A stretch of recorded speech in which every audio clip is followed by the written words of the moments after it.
Thank you to AndrewAJT, our Patreon sponsor for this video, and thank you to all of my Patreon supporters. Hello everyone, my name is AndrewAJT, and today we're going to do some more Deep Wilderness Pking solo. Before we start, because people ask about it all the time, I will talk a little bit about my gear. So of course we're using a tribrid setup with the Toxic Staff of the Dead. This gives you really good venom effect, probably the best +1 for solo PKing in my opinion. Of course the Mystics here with the light Mystic boots, that's kind of my trademark look that nobody really uses other than me, so please don't copy that unless you just want to be a fan. We got the Glory here, Dragonstone Bolts for the Rune Crossbow, which is a very good weapon. I use the Unholy Book. A lot of people don't use this anymore, but I think it's still really good because it gives you a very good melee, range, and mage bonus, so it's kind of like the best of both worlds, and the prayer bonus is quite nice as well. Beacon Ring, I've talked about this in the past, gives you some mage bonus. It's free to get back, so might as well use that. Nezi, best tribrid helm in the game. I do think it's worth risking Barrow's Gloves. I do like to go that extra mile. Of course, we have our lockpick. That's very important because you can enter the magic axe set over there to pursue people or to escape from teams. And because I have the Wilderness Elite Diary done, I can enter the resource area for free. That saves an inventory space and some coins. Also for defense, sometimes I sub in the Crystal Shield, Rune Kite Shield, or also the Dragon Plate Skirt. So here's one of my more profitable PKs in recent memory. So I log on here and there's 3 Varakers, and this guy has a skull, so I'm going to focus on him.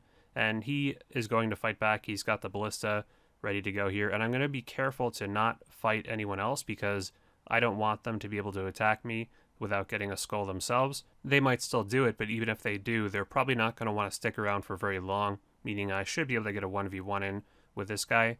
I make sure to memorize the name so I can carefully click to blitz him without fighting back against everyone else, but sure enough, it doesn't matter because they attack me anyway. The first thing I'm going to do is really just get to single combat. I talk about this in so many videos how you can't do a 3v1 in multi. Unless you're some god at PKing, you're not going to do well in a 3v1 if the people are decently equipped, so let's head over to the nearest single combat zone over here, and let's see how these guys do when you have to fight them 1v1. Sure enough, as I predicted, 2 of them ditched their friend because they're probably a little nervous about being skulled in multi-combat in Callisto gear. That's probably not a good idea, and it's just left to me and this guy. Unfortunately for me, I'm down to only Bruise for the most part, other than that one Karumbuan, so it's going to be tough to overmatch this guy. Of course, he has Varax on, he's got a Ballista, he's got the AGS, so his gear is a lot better than me, and if I'm going to win this, it's going to be a war of attrition, which is the great part about Deep Wilderness PKing, really, because in Edgeville you can do hybriding, and that's all about execution and being perfect, but there you can just teleport when you're out of food, but here there's nowhere to go. I know it's not the flashiest, but I've actually found that sitting in range tank gear with protection prayers on is actually one of the best ways to outlast your opponent. Even though you might be hitting them through prayer, you're going to be taking very few damage in that tanky gear, and still actually hitting a little bit through their prayer because the prayer does not affect accuracy. The fight was pretty much lost once this guy used his AGS specs and failed to kill me, so all that's left to do is finish him off, and boom, the poison with the assist there, and let's see what he was risking. Holy crap, full Varax and the heavy Ballista, let's see what that comes out to. It is 2.4 million, that is very, very good. Very rare to see a huge PK like that at Callisto. So one thing I've never really talked about when PKing is the necessity to sometimes let people shoot themselves in the foot, for lack of a better term. And right off the bat, we're going to see a couple things I talked about in the open here. The Magic Axe Hut and the Venom. So when someone is in the Magic Axe Hut and I'm solo PKing, it really is not even worth my time to go in here, because I have spent more time in this place than a lot of people, and what I will tell you is that if you are perfect, you can get one hit on the other player before an axe aggroes you, because there's so many axes, they're all aggressive, they take a little bit of time to kill as well, so it's very, very hard to get a hit. I mean, maybe if you're perfect and all the stars and planets align on New Year's Eve, you can get 2 or maybe 3 hits before the axes attack you, but that's really rare. The only thing I can really hope for is to get 1 hit of a barrage and hope that venoms them, so they're taking some damage. But even if that happens, then they can just X-log before the venom kills them. She says, oh, this is all just for 150k, why are you wasting your time? I will tell you that most of the time, people in the wilderness are going to lie about how much they have on them.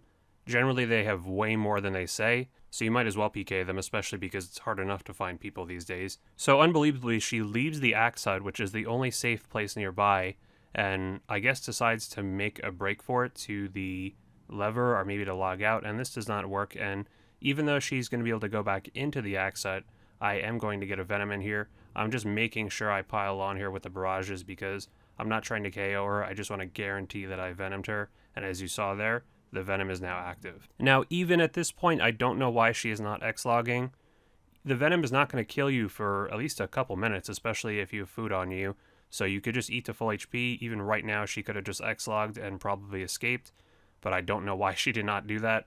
Maybe you can on mobile or something? I'm pretty sure you can. What if you just close the app? I'm never really sure about that. At this point, she doesn't have any more tricks left up her sleeve, so let's just make sure she doesn't leave the hut, and sure enough, she does. I'm actually not going to attack her right away. I want to make sure the PJ timer is up, so I did right there, and this time the barrage, which can freeze from 10 squares, should be able to get her no problem.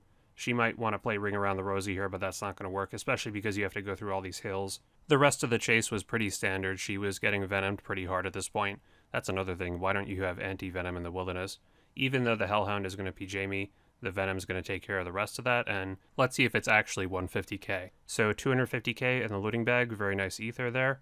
And then let's see the emblems. So those came out to 300k. So 550k for 5 minutes of work. That clip is a great example of how it's so important to have a plan in the wilderness, whether you're PKing or PVMing. Another quick tactic of the dishonest riskers and all their trickery is to put up the question mark sign, saying like, hey, why are you attacking me? I'm just a guy in an anti-dragon shield, level 80 something. I don't have anything on me, but sure enough, look at this. This guy was actually charging glories, so you never know until that loot hits the floor. This clip was pretty funny from a man you're about to meet. Keep an eye on the left side of your screen, not the guy I'm attacking, but look to your left and wait for it, wait for it. There he is. A guy who is just doing Scorpia and had just finished a trip had decided to log in right here. Let's see if we can get him. Yep, like 2 steps from the lever. It looks like he had just finished an extended trip at Scorpia and had no food on him and was just hoping for a clean getaway. He could have actually reacted and logged out before I barraged him, but I guess he was not expecting it. Unfortunately, my hits are terrible as usual on his monk robe, so can we just get this one hit here to finish him off? Boom, 36 right when the lever is under his nose and safety was an inch away. Only a couple 100k from the looting bag, but I just thought that clip was pretty funny. I can relate, that's happened to me a few times as well. So this would not be a proper AndrewAJT PKing video if we did not head to my favorite place to PK, and that is the Scorpio Cave. Of course, it can be very hard to find people here, but when you do, it's probably the most fun place to PK in the game in my opinion, because there's just not a very obvious escape route, at least not for a little while, so you get a good chance at fighting these people and seeing if you can take them down, and they typically risk a lot. It does suck when you're solo PKing and you find 2 people because more often than not you have to let one go. Occasionally I've been able to take down both, but it's pretty rare and usually involves them making a lot of mistakes. So normally the best way to escape at Scorpia is west in the magic axe hut, but this guy actually has a good idea. He's just about off screen, so he could probably get a gap, and it looks like he's got it here. Just has to be 11 squares away, and he's right around that range, but he makes a big mistake here. He runs literally into a dead end. I'm not kidding. He ran right into the rocks, and the only way out of that rock formation is back the way he came, so that was basically a waste of a freeze for him, because not only was I able to catch up, but he also barely gained any distance towards the wilderness obelisk. He did almost make it to the obelisk, but luckily I can just set it to 50 wild, so even if he does get in there, it's not going to be any help, and he goes down pretty easily. He had some runes there, so let's see if the loot is any good. 920k, mostly of runes. That's pretty crazy. This has happened to me at least half a dozen times now, where I PK someone at Scorpia and they have way more runes than they need to, but I can't complain. So we had quite the controversial poll question this week in the community tab. Do you care about XP milestones after 99, for example 20 million XP, 100 mil, 200 mil, etc.? 25% said yes, they're nice accomplishments, and 75% said you're already 99, who cares? This is an interesting question I've thought about for a long time, and I tend to side with the latter, that I don't really care about XP past 99. Occasionally I do look at it. For example, I like looking at my HP XP every once in a while and saying, oh wow, it's up to 40 million. I'm not saying there's no reason to ever train a skill past 99. Maybe you just enjoy doing it, maybe you want to go for the pet, but personally I don't really care about it. Some people will definitely say though that all that really matters is that you're having fun. If you personally enjoy going for XP milestones past 99, I don't really have a problem with that as long as you're enjoying it. I think that's totally fine. I didn't expect the poll to be this lopsided though, so let me know what you think in the comments. Please hit the like button if you enjoyed, that would really help me out. Also, thank you guys so much for 5 million channel views. That's really awesome. Pretty sure that's more than the population of some small countries, so the channel has definitely had some reach since I created it back in 2007, especially recently. Hope you guys enjoyed the PKing, it's all in good fun. Let me know if you want to see more PKing videos or if you have any suggestions. Please subscribe if you haven't already, we're very close to 17,000. You can also turn on bell notifications to get notified every Tuesday when I put up a new video. You can join my clan chat, AndrewAJT62, that'll be up on screen.